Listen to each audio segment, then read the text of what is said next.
Iya. Oh, bukan berarti bukan. Jalan. Ada lah itu. Capruk nih.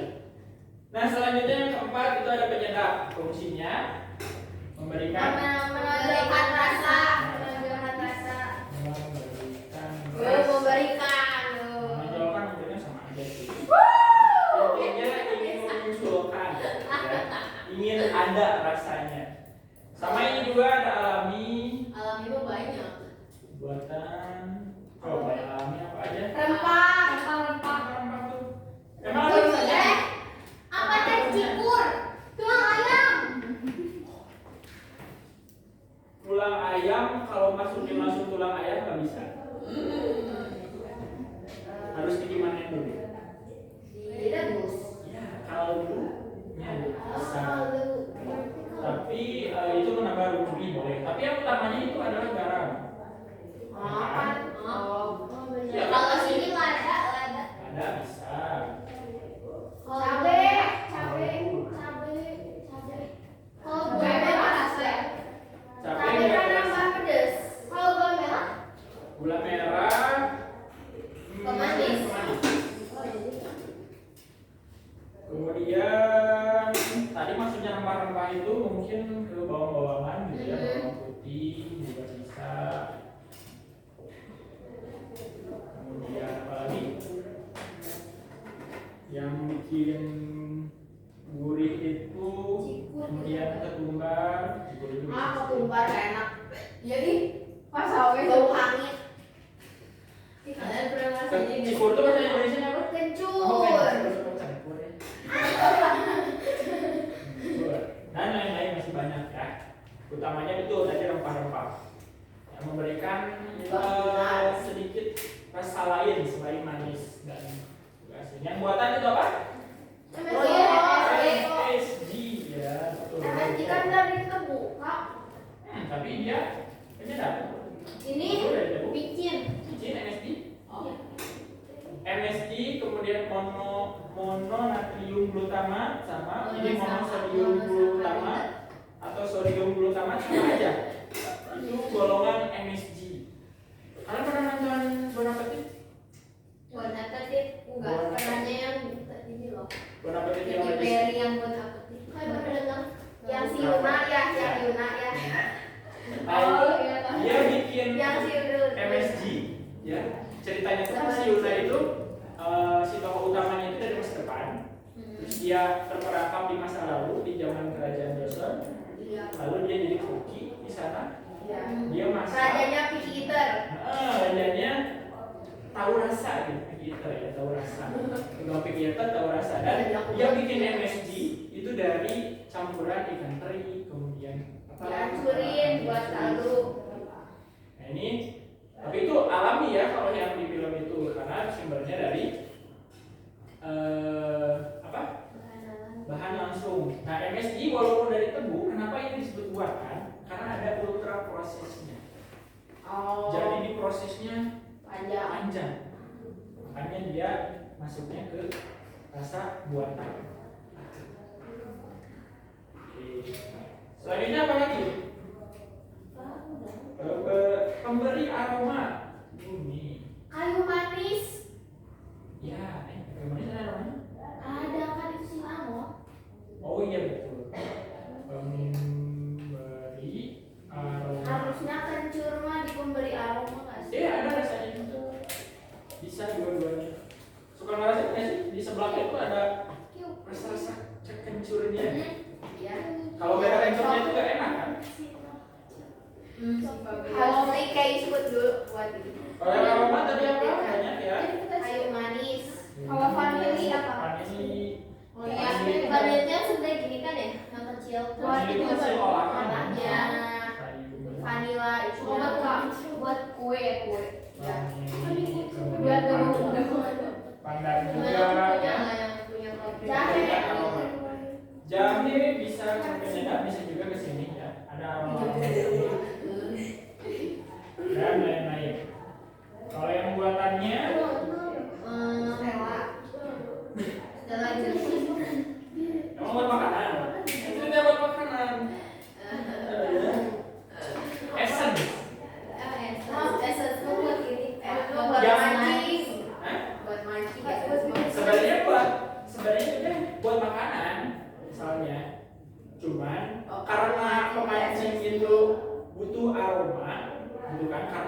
kebanyakan sekarang itu Pintar.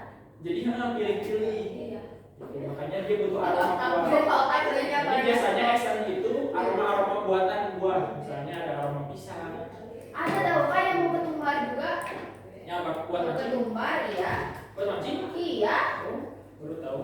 Misalnya kan mancing pakai cacing, Oh, ada yang cuma bau di alam. pisang, ada bau jeruk. Soalnya kenapa kayak gitu? Di kolam ikannya itu udah beribu-ribu kali dipancing kan. Orang tuh mancing di sana. Airnya Udah berbau. Gitu. Jadi Tiba-tiba bau amis. butuh apa ya namanya tuh? Umpan yang lebih Berpisah. strong. Oke. Yang terakhir itu ada pengental. Aci. Mantap. Ya, pengental dan pengemulsi. Activator. Pengemulsi itu yang jadi cair apa? Justru mengemulsi itu supaya Besar. tidak pecah-pecah gitu, Iya. supaya bersatu. Emulsi. Kayak gimana ya? Karena kalau bikin apa gitu, jadi kalau nggak pakai pengemulsi itu jadi adonannya pecah, istilah adonan pecah. Santan. Nah, dia bisa santan gitu, kayak santan. Kayak ini nggak sih mentega disairin? Iya, warna yang pecah-pecah. Ya, suka ada yang jadi warna yang agak putih gitu. Untuk yang pengental, contohnya apa yang alami? Singkong. Singkong doang. Iya. Apa dia dibuat jadi apa? Jadi aci. Nah, acinya berarti ya. Berarti tepungnya. Aci. Tepung tapioka. Tapioka. Tepung jamu. Kalau maizena. Iya. Oh, itu beras. Dan lain-lain. Tepung beras itu cenderung jadi bahan utama. Kayak terigu. Kayak terigu. Jadi kalaupun tidak pakai itu dia masih bisa. Soalnya kan nggak ada ya makanan yang semuanya tepung tapioka ya, bisa-bisa aja sih, cuman kayak aci doang mah tuh jadi nggak berbentuk nanti kalau dibentuknya kan. Atau misalnya makanan dan tepung jagung semuanya sama ada gitu ya. Biasanya tambahan. Kemudian telur juga ya bisa masuk ke pengantar.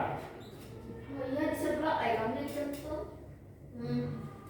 Kalau bikin itu juga kue pakai telur, Ya. telurnya untuk menggabungkannya.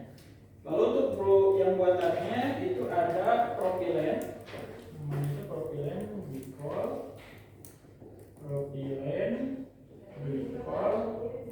algina.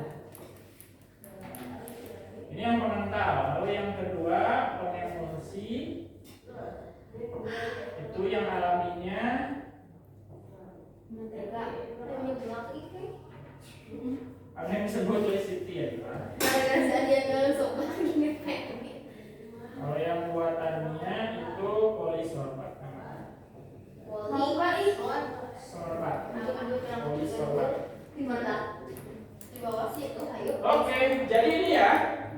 Sekali lagi diulang, zat aditif itu berbeda dengan zat adiktif. Ya. Jadi kalau ditanya zat aditif itu ingatnya langsung makanan. Aditif makanan. Aditif makanan aditif. Kalau adiktif itu lebih ke Canduan. ya, narkotika, kafein, rokok, nah itu zat adiktif yang bikin kecanduan. Kalau aditif itu cuma yang ditambahin aja. Karena dari kata addition, tambahan. Nah di sini ada beberapa yang zat yang ditambahkan. Ada pemanis, ada pengawet, ada pewarna, ada penyedap, ada pemberi aroma, dan ada pengental dan pengemulsi. Emang apa sih yang bikin ini kecanduan banget itu rokoknya kayak pahit gitu langsung aku aku mah hirup itunya aja mau hirup apa aku kayak ih apaan sih baunya kayak gini emang nggak Oke, enak gitu di pertanyaan bagus ya. Jadi kenapa hal itu membuat adiksi? Gitu kan? Karena di sana mengandung nikotin. Oh iya, nikotin yang bikin ini kuning kan? Gak tahu sih. Temen aku ada cowok yang suka ngerokok. Terus Pokoknya intinya si zat nikotin ini ketika masuk ke dalam berarti tubuh, narkoba baru kak apa? nikotin. Nggak dimasukkan ke golongan narkoba. Terus apa lagi tadi belum menjelaskan apa? Jadi ketika masuk itu nikotin ya ke dalam tubuh, itu nanti sistem saraf kita itu akan istilahnya mengenali gitu ya. jangka waktu yang panjang kita tidak mengonsumsi nikotin lagi, maka tubuh kita bereaksi seperti ada yang kurang. Dan itu hanya terjadi jika kita yang mengonsumsinya. Kalau kalian sebagai perokok pasif yang gak merokoknya, itu cenderung tidak akan menerima zat nikotin. Jadi kalau dari pandangan orang yang tidak merokok dengan pandangan orang merokok itu pasti berbeda. Karena yang dirasakan orang merokok itu pasti ada rasa kecanduan itu.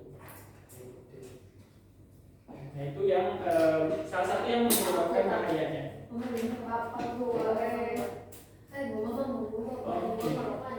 Untuk yang aditif ada yang tanyakan? Tidak. Aman? Ya. Diet sehat. Kalau pas harus kayak berhenti itu tuh, side effect-nya tuh apa? Ngeberhentiin rokok gitu. Upaya untuk menghentikan rokok sulit sih sebenarnya, karena diri kita itu seperti kehilangan sesuatu yang sudah kita tumpuk, over dopamin istilahnya itu. Sama seperti ketika kita sudah terlalu lama bermain bahagia, tiba-tiba disuruh pulang, udahan mainnya, pasti ada rasa susah.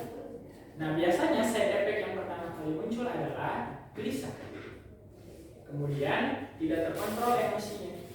Nah makanya orang-orang yang perokok itu cenderung emosinya lebih memuncak-muncak, apalagi ketika dia tidak merokok, apalagi sudah kecanduan merokok.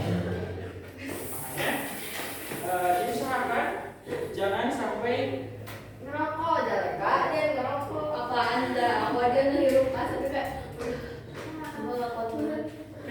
Jangan ngerokok. ada lagi yang tanyakan? Enggak ada. Diet sehat cepet kak. Aku ingin sediat. Diet sehat. Oke. Kalau tidak ditanyakan kita lanjut ke pembahasan yang kedua ya, mengenai diet sehat. Apa itu diet? Mengurangi berat badan.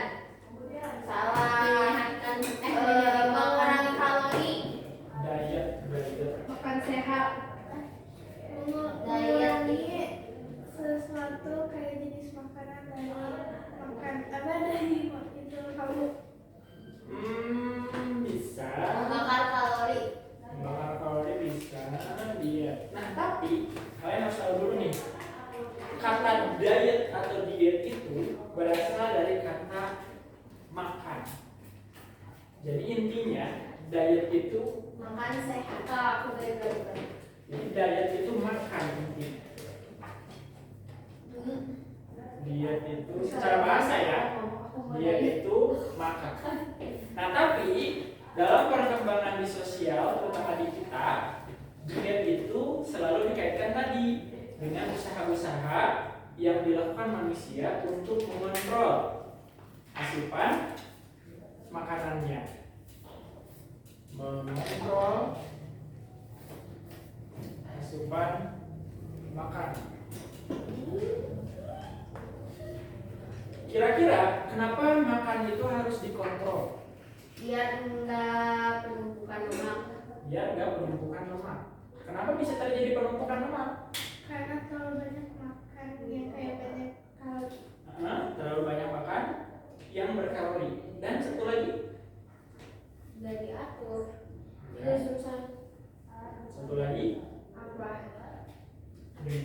karena dia makan terlalu banyak dan aktivitasnya Kurang. Iya.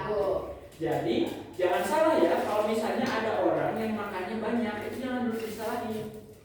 Karena bisa jadi orang itu lebih banyak beraktivitas. Itu sejalan ya. Contohnya tukang kuli, bangunan, suka dengar istilah porsi kuli. Ya, setengah ya juga. Mau nunjukin tangannya. Nah, kenapa kuli itu makannya banyak tapi dia tidak gemuk-gemuk? Kan angkat banyak. Banyak karena dia aktivitasnya banyak.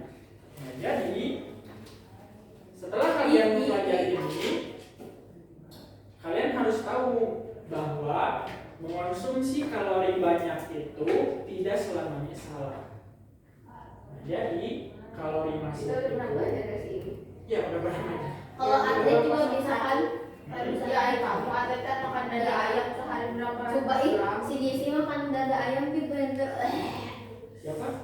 Si Disi teman aku. Dulu di blender. Iya. Oh iya. Dia bosan makan ayam dada ayam gitu doang, jadi katanya biar gak bosan di blender. Ini ya. Kuncinya adalah kalori yang masuk itu diusahakan sama dengan energi yang dikeluarkan. Misalnya kalau kalian ingin banyak makan, berarti salah satu cara yang paling betul itu adalah Olahraga. ya harus banyak geraknya. Minimal makan banyak, tapi kitanya jarang mengeluarkan energi. Sehingga apa yang terjadi? Obesitas penumpukan kalau jadi lemah. Nah sekarang yang disebut diet sehat itu apa? Makan sehat. Yep. Karena istilah 4 sehat 5 sempurna. Ya. Ya. Nah tapi itu merupakan istilah dulu. 4 sehat 5 MBG. sempurna. MBG juga kadang gak sehat isinya. Istilah Gak bergizi. 4 sehat 5 sempurna. Apa aja itu? 4 sehat 5 sempurna. Sayur, Sayur, ayam, atau protein, Karbohidrat. karbohidrat, mineral, buah, buah, dan 5 sempurna itu yang disempurnakan apa? susu. Untuk konsep yang ini itu ada kelemahan. Kelemahannya apa? Kita nggak tahu takarannya. Jadi orang tuh bisa berdalih 4 sehat 5 sempurna. Misalnya dalam satu piring nih, 4 sehat 5 sempurna. Buahnya segini, sayurnya segini, proteinnya segini, nasinya segini. Wah, parah Ya. kebanyakan itu. Ini masih termasuk 4 sehat 5 sempurna karena 4-4-nya masih ada. Cuman ini yang bukan kita inginkan kan. Nah, sehingga muncul lagi istilah baru. Coklat. Ya, ayo.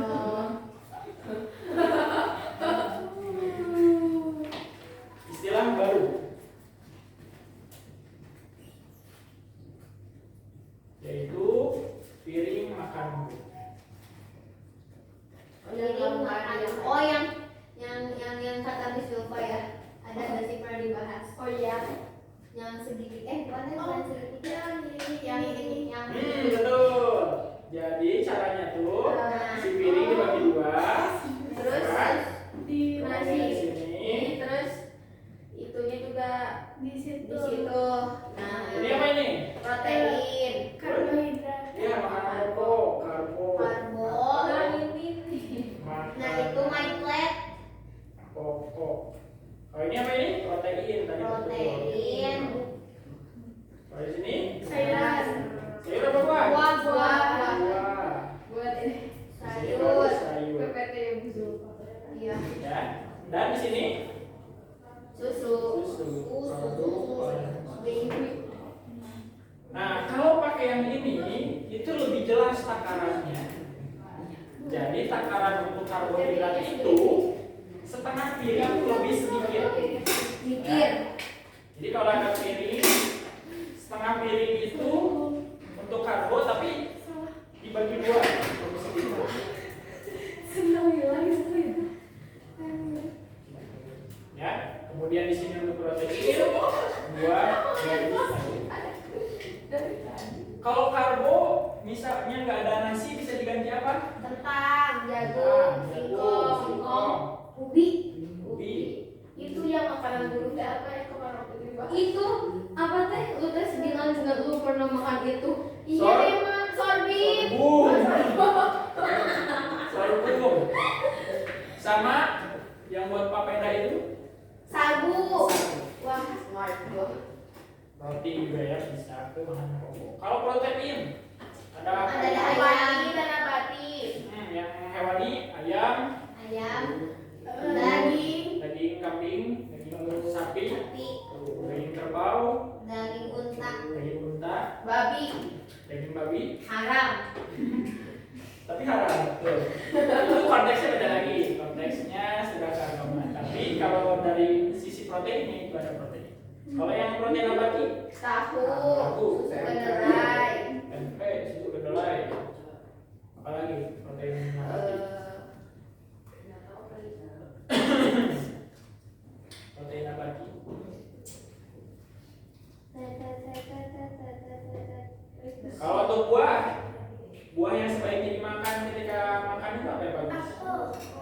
apel. Jeruk, semangka, melon. Nah, kalau semangka itu banyak gulanya. Kalau melon sama Nggak banyak gula. Jadi kalau semangka itu tidak cocok untuk dimakan terlalu banyak. Jadi MPG itu tidak salah juga. Cuman kandungan gizi pada semangka itu lebih banyaknya itu air. Tapi kan MPG cuma segede gini doang, semakanya juga kayak pelit banget. Takutnya nggak habis. Terus yang paling bagus itu betul tadi apel, jeruk, dan alpukat. Oh iya, lemak baik. Nah, lemak baiknya untuk memenuhi lemak baiknya di alpukat. Lalu sayur banyak ya. Sayur, kangkung. Nah, kangkung itu kalian tidak boleh mengonsumsi banyak-banyak. Kenapa? Bahkan di Amerika itu sampai dilarang. itunya bolong-bolong, batangnya bolong-bolong. Nggak tahu. Iya, Ika, Terus kenapa bolong-bolong. bolong? Kan bisa jadi bakteri di situ katanya. Kan dimasak. Dimasak jadi ini, nggak tahu. Jangan jawab aja dari si Adi. Kenapa itu? Kenapa? Kenapa kangkung nggak boleh banyak-banyak? Kenapa? Kangkung Asam itu urat. Ih, nggak coba aja. dia hidupnya banyak menyerap logam. Hah? Bisa menyerap apa? Logam. Logam. Berarti kita makan besi. Jadi kalau misalnya kita makan terlalu banyak kangkung, konsentrasi logam itu bakal banyak di dalam tubuh. Dan itu susah untuk dikeluarkan. Logam di dalam tubuh. Gimana cara keluarnya? Keluarnya biasanya itu nanti masuk dulu ke hati, kemudian nanti dikeluarkan lewat urin. Oh, ya makan kangkung atau Bukan bagus juga, jangan banyak-banyak. Ya. Nah, bahkan di Amerika itu dia sampai disetarakan dengan narkotika si kangkung itu karena bisa menyebabkan ngantuk. Iya. Ya kan? Emang ada di makanan Sunda. Kangkung kenapa? Kenapa susu bikin ngantuk? Susu. Susu apa? Kamu ngantuk kalau minum susu? Iya. Yang lain kayak gitu ya? Enggak. Nah, kalau misalnya kamu ngantuk setelah minum susu, banyak kemungkinannya. Terlalu banyak. Salah satunya adalah di tubuh kamu itu sedang berusaha memecah susu itu. Jadi sistemnya kayak kekenyangan. Kalau kenyang ngantuk, ya kan? Iya. Itu tuh ternyata di dalam tubuh kita itu sedang berusaha memecah makanan itu, sehingga tubuh kita meresponnya dan menyebabkan rasa kantuk untuk beristirahat, supaya fokus nih di dalam tubuh itu untuk mengolah makanannya. Kalau minum susu mah kayak cuma segini kenyang gitu loh. Kenapa menyerap logam? Iya, karena Diraba gitu. si kangkung itu kan hidupnya di air, ya. Mostly itu harus basah kan, tapi ada juga yang di tanah juga. Nah, si akarnya itu selain menyerap air, dia juga menyerap logam-logam. Jadi mirip seperti kerang. Iya, kerang hijau. Kerang juga nggak boleh banyak-banyak, apalagi sekarang ya dengan kondisi lingkungannya sedang tercemar di laut. Jadi kerang itu fungsinya sebagai filtrasi alami di laut. Jadi kalau misalnya kalian punya akuarium air asin di air laut, masukin aja kerang, Bersih. dia bakal bersih. Karena dia Berarti masuk. kotorannya masuk ke kerang. Betul. Iya, suka bersih. Iya, kan kayak agak kayak laut tau. Kayak Betul. Makanya untuk ibu hamil itu diusahakan jangan makan kerang, karena takut si kerang itu bakteri. dia terbuat bakteri logam-logam, terkontaminasi logam-logam. Karena si kerang tadi itu menyerap si logam-logam. Kalau si food yang lainnya kayak Contoh, kepiting masih nggak apa-apa. kalau wanita, Ikan juga bagus. kalau kita kalau ibu hamil nggak boleh makan sashimi yang mentah-mentah. Nah, kalau yang mentah-mentah itu ditakutkan tadi si bakterinya. Tuh. Ke bayinya. Ke ibunya dulu. Oh. Nah, nanti kan nutrisi bayi itu dari ibu, ya kan? Dikirimnya lewat peredaran darah. Jadi kalau misalnya si ibunya udah terserang penyakit duluan, maka itu akan berpengaruh ke anaknya juga. Makanya diusahakan jangan yang mentah-mentah. Iya juga muat kan di blow on. Gara-gara pakai makan salmon, sashimi terus-terusan. Jadi bukannya bagus gitu.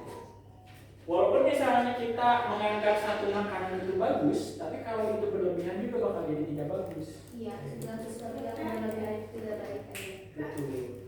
Ya? Kalau makan terlalu banyak garam ke makan MSG itu bahaya nggak?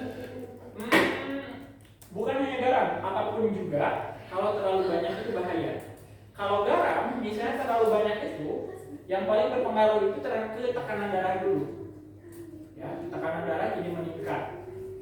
Kalau MSG itu mirip-mirip efeknya seperti garam.